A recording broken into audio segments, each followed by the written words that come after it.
Als ik je vrouw en je dochters en je kleinkinderen vraag, wie is Rob Mudde? Wat zeggen ze dan?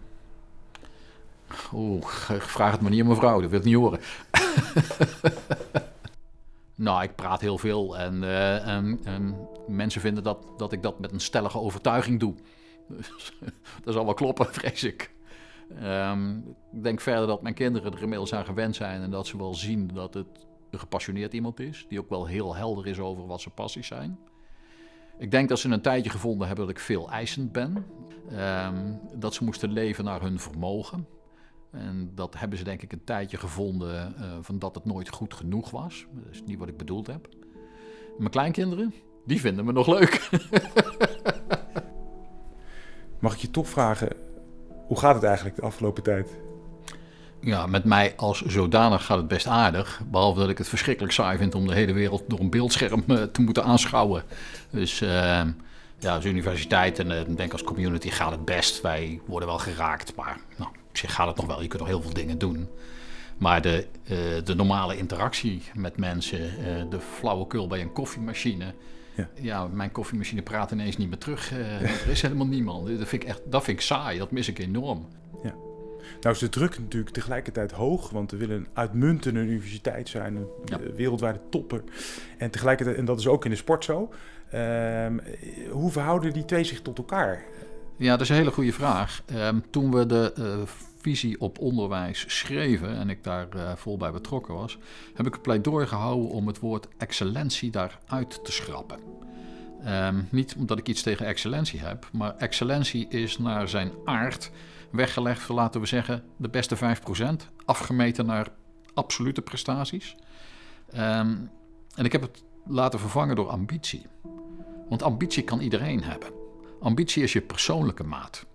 En excellentie is een absolute maat. En als je dus zegt, wij gaan voor excellentie, dan zeg je tegen 90% van de studenten van, nou, fijn dat je er bent, maar toch niet zo belangrijk. En dat vind ik niet. Ik ken maar 2 soorten studenten, die van ons en die van een ander. En daar zit niks tussen. En ik vind ambitie ook uitnodigender. Want excellentie, als je dat niet haalt, dan zit daar ook iets in dat je niet gelukt, dat je niet geslaagd bent. Maar dat klopt helemaal niet. Omdat het te absoluut is. Als je ambitie pakt als uitgangspunt. Ik vind dat wij van al onze studenten mogen verwachten dat ze ambitie hebben. Maar ik wil wel de vraag stellen en hem meteen beantwoorden. Wie mag er trotser zijn? De student die dacht dat hij geboren was voor een 5 en een 7 haalt, of de student die geboren is voor een 8 en een 8 haalt? Ik denk die eerste. Ja. Ik denk dat hij met een veel grotere glimlach mag rondlopen. Maar die heeft zijn ambitie verder gedreven dan dat hij dacht dat kon. Ja. En dat heb ik ook uit de sport geleerd. Ik heb lang gewerkt met een trainer die vroeg veel van je. En ik heb pas na 8 jaar met hem werken begrepen dat hij vroeg dat je je eigen ambitie hoog stelde. En dat je met hem keek waar je plafond was. En zijn stelling was, je plafond ligt altijd iets hoger dan je zelf denkt. Daar heb je coaches voor nodig, die zullen je laten zien dat je verder kunt komen. En hij had hartstikke gelijk. Ja. Ik ben beter geworden dan ik dacht dat ik zou worden. Ja. En dat lag aan hem. Want als je naar jezelf kijkt, toen je ooit studeerde en waar je nu bent gekomen, komt dat vanwege je eigen ambitie of is dat toeval geweest? Heb je je carrière ontworpen, geregisseerd of ben je erin gevallen? Ja, dat is zo'n lastige vraag. Ik heb geen 5-jaren plannen gemaakt, nooit. Dus ik plan niet vooruit, ik wil over 7 jaar dat zijn. Maar ik ben wel ambitieus. Ja, zeg het maar. Welke van de 2 doe ik nou? Laat ik het lopen en dat komt? Nee, natuurlijk niet. Ik ben er altijd zelf wel bij geweest.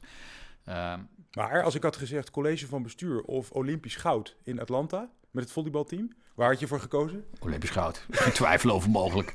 Ja, geen twijfel. Waarom? Ja, merkwaardig soort ambitie. Merkwaardig soort gevoel. Waar komt het vandaan? Dat kan ik niet zeggen. Zit in me. Ja. Toch ben je zelf wel in de rol van kopman nu, van de TU Delft bijvoorbeeld. En als leider in zo'n organisatie ben je natuurlijk ook bezig met het welzijn.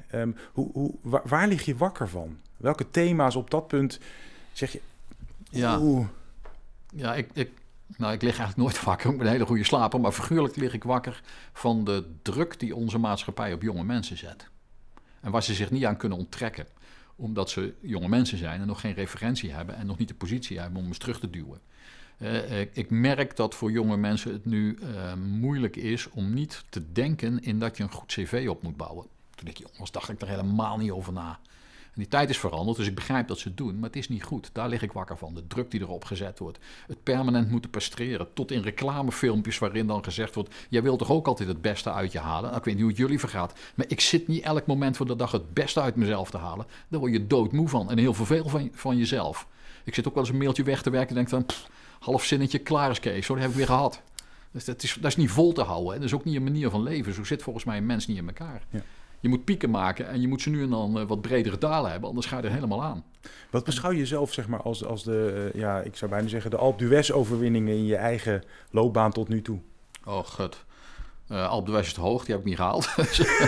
Maar ik heb wel de kleinere bergjes beklommen. Nou, wat ik heel bijzonder vond, een positie aan de universiteit verwerven, wat echt best moeilijk was. Waarom? Er zijn heel weinig plekken en er zijn heel veel goede mensen. Dus daar speelt toeval best een grote rol in. Ik denk natuurlijk, als ik positief over mezelf nadenk, dat ik daar zelf bewerkstellig heb. Maar dat is maar de helft. Hè. De andere helft is toeval. Je moet toevallig de juiste vacature moet langskomen. Toevallig moet je een gesprek hebben met die mensen in zo'n commissie wat klikt. Dat had ook anderen kunnen zitten die mij maar een raar mannetje vonden. Dat had best gekund. Dus daar zitten toevalligheden in, maar ik ben er wel trots op dat me dat gelukt is. En ik loop ook nog wel met een glimlach rond dat ik in het college van bestuur zit. Dat had ik 20 jaar geleden, nee, daar dacht ik helemaal niet eens over na. Helemaal niet. Ja.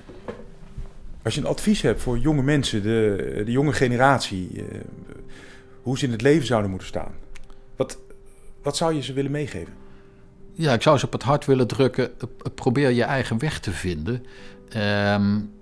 En laat niet je oren te veel hangen naar de druk van de maatschappij. Het is jouw leven, jij moet er gelukkig in worden. En de eisen die de maatschappij aan jou stelt, passen helemaal misschien niet op hoe jij prettig in het leven staat. Dus probeer je eigen maatstaf en ambitie erin te leggen.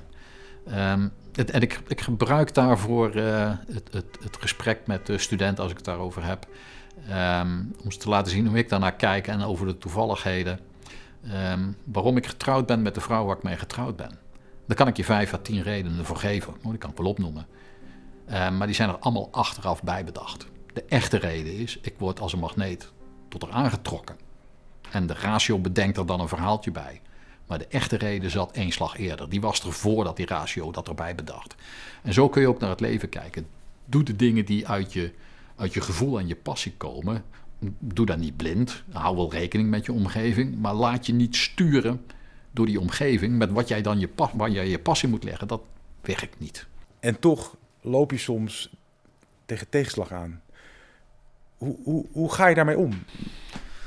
Ja, dat heb ik denk ik in de sport geleerd. Ook daar speelde die trainer John Groen een hele belangrijke rol in mijn vorming. Hij zei, falen is niet serieus proberen. Maar dan is all in the game dat alles niet lukt. En als je een wedstrijd speelt, dan ga je uitvinden wie van de 2 het beste is. En dat kan dan maar 1 van de 2 zijn. Maar dan heb je niet gefaald als je niet de beste bent. Je hebt gefaald als je niet geleefd hebt naar je ambitieniveau. Je hebt gefaald als je niet geprobeerd hebt wat we de hele tijd geoefend hebben. Dan faal je. Maar dat je het niet wint, nee, die waren gewoon beter. En in onderwijs dat is een vervelende karakteristiek van onderwijs voor de student. Als je het in 1 keer goed doet, dan krijg je een glimlach op je gezicht, maar eigenlijk was dat zonde van je tijd. Dan kon je het bijna. Dan kon je het helemaal. De echte leerervaringen komen op het moment dat je vastloopt. Dus tegen de studenten zeg ik, het is prima als je vastloopt, dat je het hoek in een boek gooit en mij als docent vervloekt als de slechtste docent die je ooit gehad hebt. Maar een kwartier later, na jouw figuurlijke douche, pak je dat boek weer en ga je nadenken van waar loop ik nou echt op vast. Daar zitten je leermomenten. Dan ben je aan een stap aan het zetten. Als je dat allemaal kon, heb je geen stap gezet. Mijn naam is Rob Mudde en ik zit in het college van bestuur met de onderwijsportefeuille.